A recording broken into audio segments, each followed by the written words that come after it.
James Carter had never been afraid of death. He didn't think much about it at all. He was a rational man, an engineer by trade, and deeply rooted in logic. Ghost stories were just stories. Paranormal talk shows?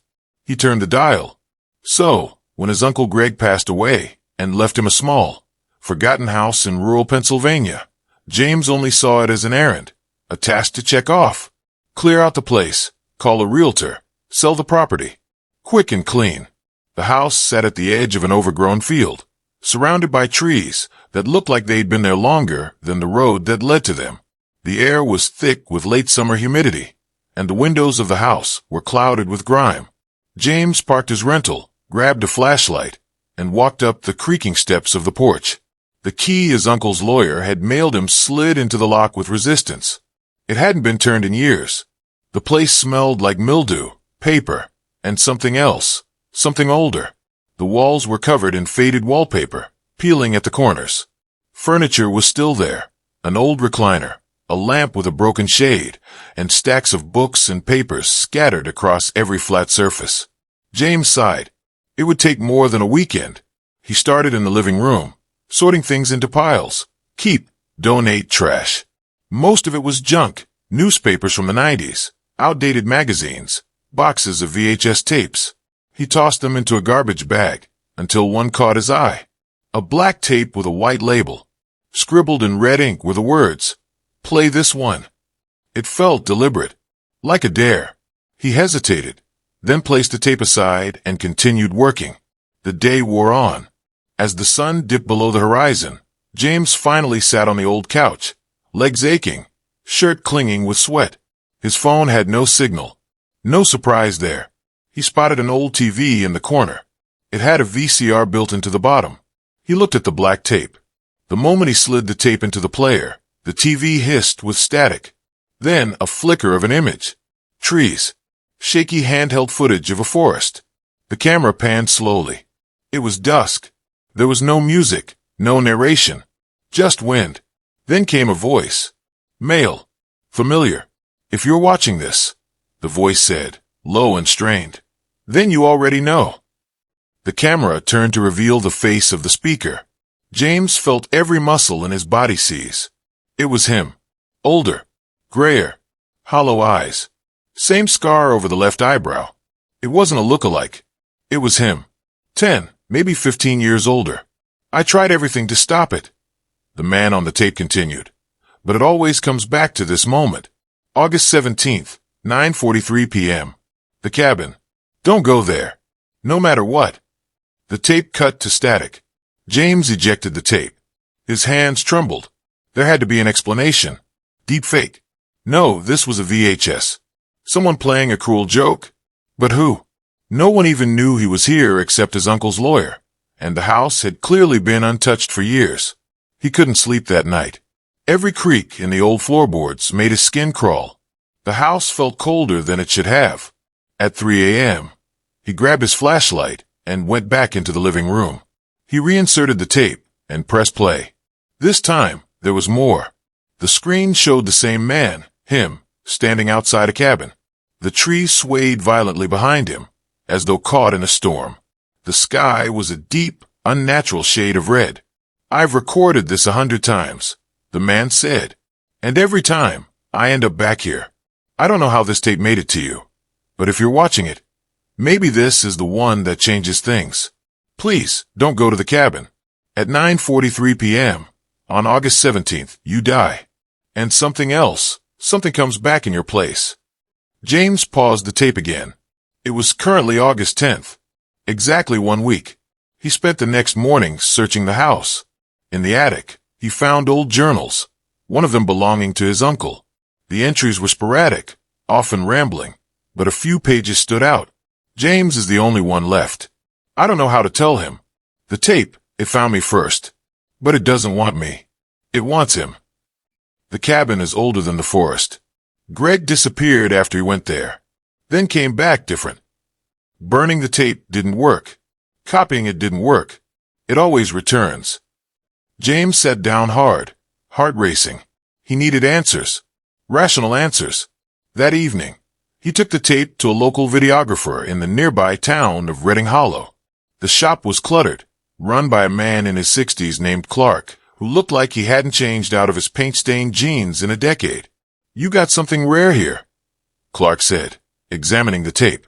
"Looks like late 90s stock. Homemade. You want this digitized?" James nodded. "And maybe analyzed? It's showing someone who looks like me. From the future, maybe?" Clark raised an eyebrow, but didn't comment. The process took 2 days. When James returned, Clark looked shaken. "I'm going to ask you something, and I need a straight answer," the old man said. "You ever been to a place about 5 miles west of here? Up on Old Creek Trail?" James furrowed his brow. "No." "Why?" Clark scratched his head. "That cabin on the tape, it's real. I saw it years ago when I was a kid. My brother and I went exploring. Found it deep in the woods. Place gave me the creeps. My brother went in. I stayed out. He came back different. Quiet. He killed himself a year later." James felt his stomach drop. Clark leaned in. "That tape of yours, every time I try to rewind it, there's new footage. Like it's still recording from the future." James didn't know what to say. He took the USB drive with the digitized file and left. That night, he played the new version. There was a new segment at the end. It showed a house fire. Screaming. A woman crying out a name. "James." "No." The camera shook violently, then dropped. A moment of stillness. Then came the whisper from behind the lens. "I told you not to come back." James shut off the TV and unplugged it. He now had 5 days left, and he needed to know what the hell was waiting at that cabin. James Carter woke up to a sharp pain in his head and the overwhelming scent of burnt plastic. The smell clung to the back of his throat like poison. He had fallen asleep on the couch, and the remnants of the unplugged TV still buzzed faintly, as if some kind of charge lingered in the air. His laptop sat on the table next to him.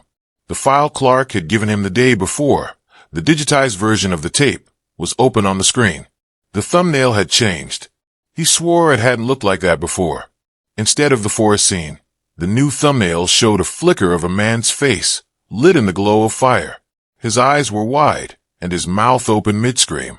It looked like James, only more weathered, terrified, and older. He slammed the laptop shut. Every part of his rational brain screamed for him to just leave. Return to Pittsburgh. Forget the house, the tape, the cabin, all of it. But he knew he wouldn't. Something deeper than fear kept him tied to this place. A feeling that he had to face it or it would follow him anyway. He drove back into town later that day, hoping to find anyone, who knew something about the cabin. But no one wanted to talk. Every time he mentioned the woods west of Redding Hollow or Old Creek Trail, people changed the subject or suddenly had somewhere else to be. Except for one woman. Her name was Laura Daniels. She worked at the library and was maybe in her late 40s, but there was something ageless about her. James had seen her a few times during his trips into town, but today, she looked at him differently, like she already knew why he was there. She invited him to sit. Her office was tucked into the back of the library, filled with dust-covered books and a flickering desk lamp. "You found the tape," she said. It wasn't a question. James stared. "How did you know?" "My brother found it 20 years ago. Same handwriting. Same message." He didn't believe it either. James swallowed hard. What happened to him?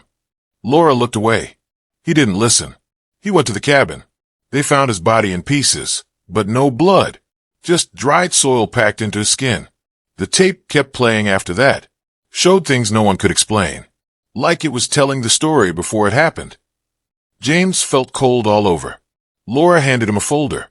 Inside were several photocopied pages, newspaper clippings, handwritten letters, and what looked like a sketched map. "I kept everything. Every story from anyone who's ever interacted with that tape. You're not the first, James. You won't be the last. The cabin's always calling someone new." He looked at the map. It led through the woods past Old Creek Trail, then took a sharp turn through an unmarked section labeled Hollow Root. "What is that place?" he asked. "Some say it's where the town used to dump its secrets," Laura said. "There's no official record of it, but people have been disappearing in that patch of forest for decades. Always around August. always after they watched the tape. James spent the rest of the day researching old property records and crime reports. Everything seemed to hit a dead end. No digital records, no county maps, not even satellite images of the deeper parts of the woods. It was like something was hiding it. That night, he tried to avoid the tape. He shut off the Wi-Fi, turned off the laptop, even buried the camcorder in the backyard. But sometime around midnight, he woke to static. His laptop had powered itself on. The video was playing again, but this time, it wasn't the same footage. It was showing his house. From the outside, rain was falling in the frame, but outside his window, everything was dry. On screen, someone was approaching the front door. A black-gloved hand reached for the knob. James leapt up and grabbed a wrench from the toolbox. Hard hammering, he crept to the window. No one was there. He returned to the screen. Now the figure was inside. The video was coming from a corner of the room, like a security camera he didn't remember installing. The man in the frame walked slowly, quietly. James watched as the man passed directly by him, or rather, past the version of him sleeping on the couch. The screen flickered. The man leaned down toward the camera and whispered one word. "Run." James slammed the lid shut again, breath short, lungs burning. This wasn't just found footage anymore. This was happening now. It was recording him, documenting his every move, predicting his future before it happened. He couldn't take it anymore. The next morning, he returned to Clark's shop, only to find the door padlocked and it closed until further notice, sign taped to the front window. No explanation, no forwarding number. He called Clark 3 times, then a 4th. No answer. On the 5th attempt, someone answered, but it wasn't Clark. A raspy, low voice murmured. He went back. He thought he could stop it. James hung up and backed away from the shop. The hairs on the back of his neck were standing straight. He had to end this, even if it meant confronting whatever was in that cabin. On August 16th, he packed a flashlight, extra clothes, water, and the folder Laura gave him. He followed the hand-drawn map through the forest, staying on the marked path for hours until the trail faded into dense underbrush. The further he went, the more unnatural everything became. Birds didn't chirp. No wind moved the trees. It was like walking through a photograph. Near sunset, he stumbled into a clearing. There it was. The cabin. Just like on the tape. It looked like it had been abandoned for centuries. Moss-covered roof, collapsed chimney, wood-eaten through with rot. But the front door looked new. Like it had been replaced yesterday. He didn't go inside. Not yet. Instead, he circled the perimeter, looking for anything that might explain what was going on. Behind the cabin, he found something far more disturbing. A grave. Crude wooden markers, dozens of them, scattered among the trees. No names, just dates, and all the same time of death carved beneath them. 9:43 p.m. Some of them were future dates. One of them said, August 17th, 2025, James Carter. His hand shook as he backed away. He stumbled, fell into the dirt, and stared at the marker with his name. The air seemed to thicken, the light around him dimming even though the sun hadn't yet set. He fled the clearing, tearing through the woods until he made it back to the house. He didn't sleep. He just stared at the tape, now displayed on his laptop with a new label. Final viewing. The clock struck midnight. It was now August 17th. Tonight was the night. James didn't know if he would survive, but the tape wasn't done. It had shown him just enough to prepare, or maybe just enough to make him afraid. He watched the latest version one final time. The ending had changed again. This time, the camera showed a new scene. James was standing outside the cabin, flames licking the wood behind him, his skin bruised, shirt torn. He held something in his hand, a small object, the camcorder, covered in blood, and behind him, something was emerging from the fire. Not a person, not an animal, something tall and wrong. The James in the tape turned to the camera and whispered, "This is your last chance." Then it cut to black. The real James sat frozen, the screen now showing only static. He looked at the clock. 8:41 p.m.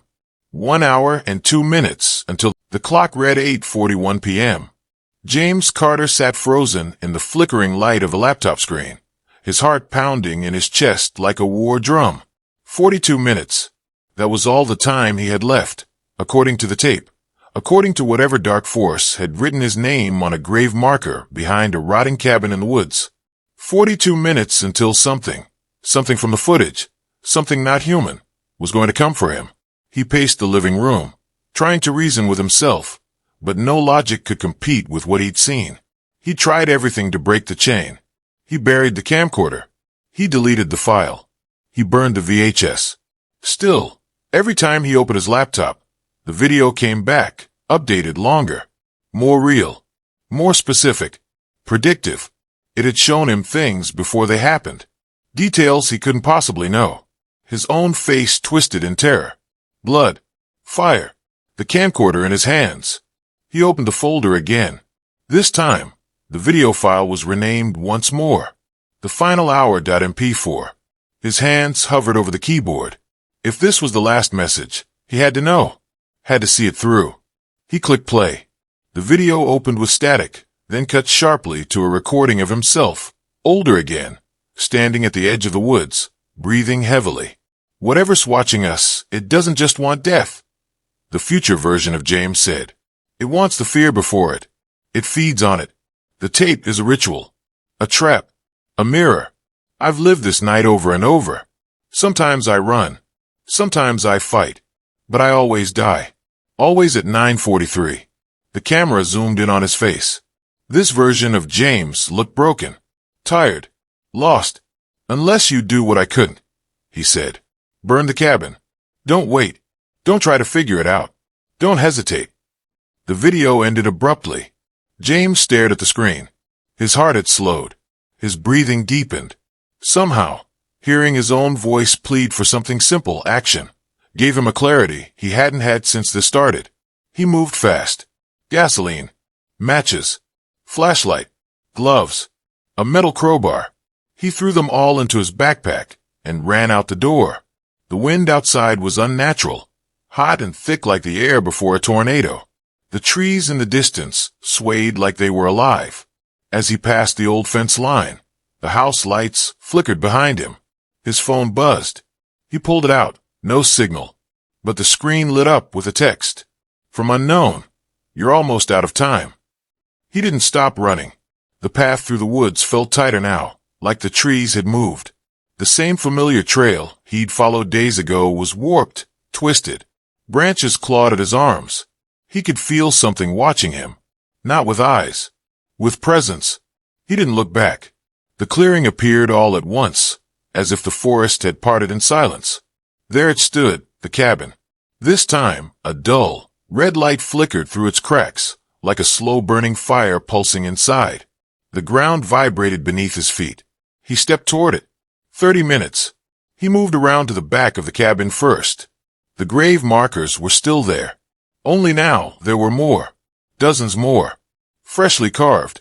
And every single one had the same date and time beneath the names. August 17th, 2025, 9:43 p.m. He spotted one he hadn't seen before. The wood was still wet with sap. Laura Daniels, the librarian. He turned, sick to his stomach.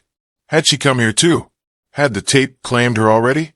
He stormed to the front of the cabin and swung the crowbar against the door. It cracked and fell inward with a deafening creak. The air inside was thick and warm, as if the walls themselves were breathing. The floorboards moaned under his weight. Dust and soot coated every surface. But the fireplace glowed faintly in the corner. Something was sitting in the chair beside it. He held up his flashlight, slowly. The figure was slumped, head hanging forward. It wore his face. Not future James. This one looked like a wax sculpture. Expression frozen in mid-scream. Its hands were blistered. Its skin was blackened, charred like it had been cooked from within. He staggered back, horrified. The corpse's eyes suddenly twitched. Just a spasm. A nerve firing post-mortem? No. It was watching him. The mouth moved. It didn't speak, not in any normal voice. But James heard the words inside his skull. You're already here. You've always been here. There is no stopping it. The corpse collapsed into ash. James bolted for the fireplace and poured the gasoline over the walls, the ceiling, the floor. He struck a match and dropped it. For a moment, nothing happened. Then the flames erupted upward, licking the rafters, devouring the cabin in seconds. He stumbled out into the clearing, coughing, eyes watering. The air shimmered with heat. But something wasn't right. The fire wasn't spreading. It wasn't consuming. The cabin wasn't burning down. The flames burned, but the wood stayed intact. The windows shimmered but didn't break. The structure refused to collapse. James heard something behind him. A sound like wet breathing. He turned. A figure emerged from the shadows at the edge of the clearing. Towering. Human-shaped. But stretched and featureless. Smoke poured from its joints. Where its face should be, there was only static, like the gray, shifting snow of an untuned TV. It stepped closer. James ran. He made it 10 steps before the world flipped sideways. He hit the ground hard and rolled, pain shooting up his leg. The figure walked slowly. It didn't need to chase him. It knew he couldn't escape. He reached for the crowbar and swung it wildly. The figure didn't flinch. It simply raised one hand, and everything went white, then black. James awoke with a gasp. He was in the house again. On the couch. The laptop was open on the table. The tape was playing. Only now, the image was different. It showed him lying exactly where he was, on the couch, staring at the screen. But the timestamp said August 18th, 2025, the next day. James touched his face. Everything was normal. No wounds. No burns. His leg wasn't injured. The clock on the wall read 7:12 a.m. He was alive. Somehow. He scrambled for the laptop. The file name was now something else entirely. It skipped you. He hit play. The screen showed a dimly lit hospital hallway. Lights flickered overhead. A gurney rolled past, the body beneath the sheet twitching. Nurses screamed. A man collapsed in the background. Another one, a patient, looked into the camera and whispered, "I saw it. I survived. But it took someone else." The video cut to black. Then a new text file appeared on the screen. One word. Laura. James felt the breath leave his lungs. He remembered her grave marker. Freshly carved. She had gone to the cabin too. She must have watched the tape again. Maybe after she gave him the folder.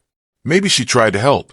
Or maybe, whatever the entity was, whatever ancient thing lived through that tape, had taken her instead of him. He didn't know why he had been spared. But someone had paid the price. His phone buzzed. New text. No number. She bought you another year. He dropped the phone. The house groaned around him. The tape was no longer playing. The laptop screen turned black, then restarted on its own. No files. No folder. It was like nothing had ever been on it. But he knew better. He had survived. At least for now. As James sat alone in the silence of the house, something began to form in his mind. Not a voice, not an image. A knowing. That this wasn't over. The tape always comes back. Even if you survive, someone else must be taken in your place. The question wasn't if it would return. It was when. The next morning, I woke up feeling like I had run a marathon in my sleep. My legs were sore, my throat dry, and there was an aching tightness between my eyes. I'd fallen asleep clutching the tape recorder. I didn't remember doing that, but there it was, resting on my chest like a warning. A message from the past, or maybe from the future. The previous night's events looped in my mind like a fever dream. The voice from the tape hadn't returned after that last chilling whisper, but the shadows outside my window had remained. I'd watched them dance until my eyes gave into exhaustion. Now, sunlight poured through my curtains, almost making me forget how deadly the dark could be. Almost. I needed answers. And more than that, I needed proof. I couldn't keep questioning my sanity. I had to know what I was dealing with. There had to be a reason this tape found its way to me. I decided to dig deeper into the source of the cassette. The old thrift store downtown where I had bought the VCR would be my first stop. The store was called Second Time Around, a dusty hole in the wall that smelled of mold and old leather. The bell above the door jingled as I stepped inside, triggering a strange sense of déjà vu. The same guy was behind the counter, balding, wireframe glasses. Name tag said Joe. I approached him cautiously. "Hey, I bought an old VCR here a couple weeks ago.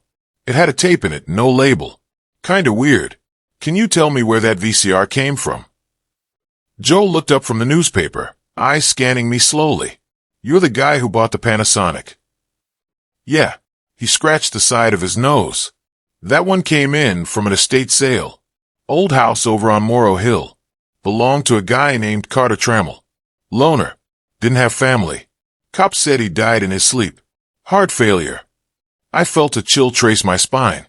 Did he have any kind of strange background? Joe shrugged. "Wasn't my business. But I'll tell you this. His stuff sat in the back room for months before I touched it. Gave me the creeps." I swallowed hard. "Do you know the address?" Joe scribbled it down on the back of a receipt. "Suit yourself, man. But if you start seeing things, don't come crying back to me."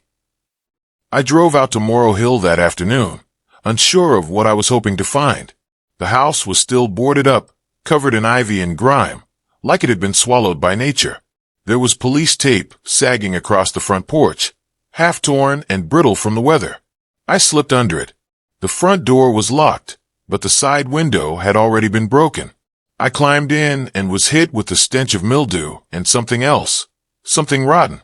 The inside looked like someone had left in the middle of a bad storm. Papers were scattered, drawers open, photographs on the floor. The walls were covered in old movie posters, all horror films. My shoes crunched on shattered glass as I walked deeper inside. In the living room, I found something that made my stomach knot. Another tape recorder. Same model as mine. It was resting on a dusty armchair. Next to it was a stack of tapes, at least 10 of them, each labeled with a date. The last one was marked with a red Sharpie. April 17th, final log.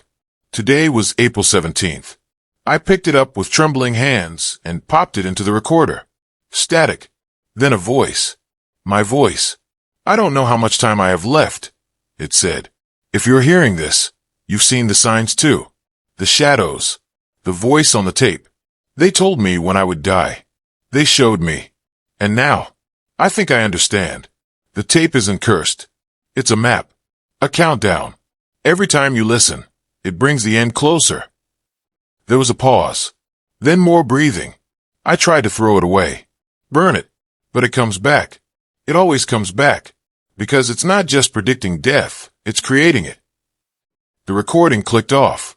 I was frozen. Heart pounding. My voice on the tape. How? I had never been in this house before. I had never recorded that message. But there it was. I looked around, suddenly paranoid. What else was here? With the shadows already crawling inside the walls. I grabbed the other tapes and shoved them in my backpack. As I moved toward the door, I caught a glimpse of movement in the hallway mirror. A shape. Pale. Watching. I ran. Back home. I locked every door and set the tapes on the table. I couldn't make sense of it. Either someone was messing with me on a level I couldn't comprehend, or this was something worse. Much worse. I decided to listen to the other recordings. They weren't in chronological order, but each one described events similar to mine. Different voices. All American. Men. Women. One sounded like a teenager. All of them described the same pattern. Finding a tape, hearing a warning, experiencing hallucinations, and then the message of their own death, in their own voice. The last log on each tape ended with silence, or screams. I hadn't screamed yet, which meant I still had time. I tried one more tape labeled July 19th, Archive 7. This one had something different. A name. "I don't know if anyone will ever hear this," the man's voice began, raspy and afraid. "But if you do, go find a woman named Evelyn Gray. She knows how to stop this. She was part of the experiment. She left before it got bad. She lives in Cedar Falls. You have to find her before it's too late." I paused the tape. Cedar Falls. That was 3 hours from where I lived. A real place. A real lead. Before I could question it, I grabbed my coat and car keys. I didn't even pack a bag. I just needed to get to Evelyn Gray before the shadows closed in for good. I drove through the night, tape recorder on the seat beside me like a cursed passenger. The headlights sliced through the dark, and for a moment, I thought I saw something in the rearview mirror, a blur of movement. When I looked again, it was gone. Cedar Falls was a small town with just one main road. I found a diner still open and asked the waitress if she knew an Evelyn Gray. She looked me up and down like she was measuring my intentions. Yeah, she said finally. She lives on the edge of town. Alone. Doesn't take visitors. I don't care, I said. I need to see her. The house was a white, sagging two-story thing with a crooked chimney and a garden overtaken by weeds. I knocked on the door 3 times. No answer. I was about to knock again when it creaked open. A woman stood there. Mid-60s. Sharp blue eyes. Hair tied back. And she looked at me like she had been expecting me. You brought the tape, didn't you? She asked. I nodded slowly. How do you know? She stepped aside. Because I made it. My heart almost stopped. You made the tape. She motioned for me to sit. Come in. I'll tell you everything. But you have to understand. It was never supposed to reach the outside world. It was all part of a government test. Back in the 80s, we were working on audio influence, sounds that could induce specific emotional responses. But something went wrong. One of the test subjects started hearing messages not recorded, warnings, then predictions. She paused. Her hands trembled slightly. Somehow, the tape became a conduit, not just for sound, but for time, for fate. It recorded not only what we said, but what we would say, what would happen, and it cursed anyone who played it. I stared at her, not believing. Why? Because we broke something, she said softly. We ripped a hole in the boundary between cause and effect. And now, she looked at me, eyes filled with sorrow. Maybe, but only if you're willing to destroy a part of yourself. What does that mean? She stood. You'll understand soon. Just know this. If the tape predicts your death, and you believe it, it becomes real. But if you can change the ending. She didn't finish the sentence. The lights flickered. The recorder on the table clicked on by itself. My voice echoed through the speaker. You're going to die tonight, it said. Evelyn and I stared at it. My skin went cold. Then I heard something else.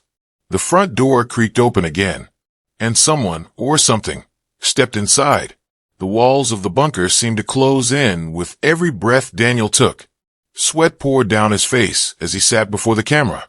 The old HS tape that had haunted his every waking moment still humming quietly in the background like a heartbeat that refused to die. Chloe lay on a cot nearby, recovering from the shock of her brief disappearance.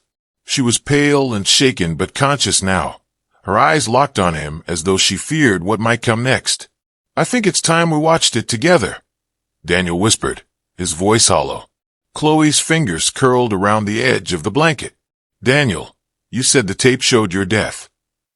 It did. Every time I watched it, it ended the same way. Me dying. But the last time, when you disappeared, it changed. I saw something new. What did you see? Daniel swallowed. A door. One I haven't seen before. And my reflection, it wasn't me. With trembling hands, he pressed play. The screen crackled. The static washed over the room like a cold wave. And then the tape began again. Familiar at first, the footage of him sitting in front of the camera, aged and terrified, muttering things he no longer remembered recording. But then, just as he predicted, it diverged. A hallway appeared. Brick walls. A dim light at the end. And then a figure, identical to Daniel, but older, battered, dragging something behind him. He turned and looked directly into the camera, and though there was no sound, his lips moved. Don't trust the mirror. Daniel hit pause. I know where that hallway is, he said breathlessly. That's in the old power plant off Highway 13. I used to go there with my dad when I was a kid. We're not seriously going there, Chloe said, but she already knew the answer. Daniel nodded. If there's any chance this can be stopped, if there's anything beyond this tape, I have to know. By nightfall, they stood at the rusted gates of the old plant. The sky churned with dark clouds, and a cold wind screamed through the broken windows of the forgotten structure. Daniel held the tape recorder in his hand like a talisman, unsure whether it was his salvation or the instrument of his doom. Inside, the building groaned with age. Steel beams stretched like bones above them, and graffiti marked every surface, the colors faded by time. But deeper in, where the light didn't reach, they found it. The hallway. Just like on the tape. Daniel stepped forward. Chloe grabbed his arm. Don't trust the mirror, she said, repeating the warning. The hall ended at a door. No knob, no lock. Just wood, scarred and cracked. As Daniel touched it, his vision blurred and the hum returned, low and guttural, vibrating deep in his skull. Then the door opened by itself. What lay beyond wasn't a room. It was time. Moments flickered in the air like film strips, scenes from Daniel's life, floating around him like spirits. His childhood. The first time he held Chloe's hand. The first time he saw the tape. His own death, again and again, cycling in horrible loops. Where are we? Chloe asked, her voice distant, distorted. I think we're inside the recording, Daniel said, barely able to breathe. We're inside the story it wants us to see. But the figure from the tape, the older Daniel, emerged from the shadows now. Face cracked like porcelain, eyes vacant. You shouldn't have come. Daniel backed away. What are you? Why do you look like me? I'm what's left when you stop trying to change the end. It said, I am the certainty of your death. I am what happens when you give up. I didn't give up, Daniel snapped. I watched the tape. I fought it. And now you've brought her. The figure turned toward Chloe, and for the first time, rage filled its empty sockets. She was never supposed to be here. You showed me this place, Daniel said. You wanted me here. No, I wanted to warn you, the figure said, voice shaking with fury.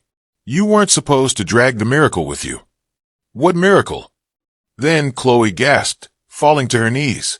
Light poured out of her chest, radiant and blinding, warm and holy. The dark world around them screamed in protest, walls peeling away as if the darkness itself couldn't bear her light. She's not part of this story, the shadow Daniel hissed. She doesn't belong in the loop. Daniel held Chloe's shoulders. She changed the tape. That's why it's different now. She made it possible to escape. The older Daniel staggered backward as the walls of the recording room began to collapse. The memories fractured, the deaths stopped playing. Everything unraveled. I don't want to die like you, Daniel said. I won't. He took Chloe's hand. Together, they stepped into the center of the collapsing room as the light from her chest expanded, swallowing the remnants of the VHS nightmare. Screams echoed. Whispers tried to cling to them, but they were already gone. When Daniel opened his eyes, he was in his apartment. Daylight poured through the windows. Birds chirped. Chloe was still beside him, holding his hand. The tape, he said quickly, scrambling up. Gone. No VCR. No tapes. Nothing. His heart pounded as he checked every drawer, every cabinet. Nothing remained of the horror they had lived through. It was as if the story had ended and been erased. Chloe sat quietly on the couch. I dreamed of a place, of a room with mirrors, and a man with your face telling me to come find you. You saved me, Daniel whispered. You were the miracle. Chloe reached into her pocket and pulled out a piece of film, a single frame. It showed Daniel standing in front of the camera, smiling, alive. Looks like the story changed, she said. Daniel nodded. We changed it. He looked out the window, unsure if the nightmare was truly over. But for now, there was no static, no whispers, just the sound of life continuing, and a second chance.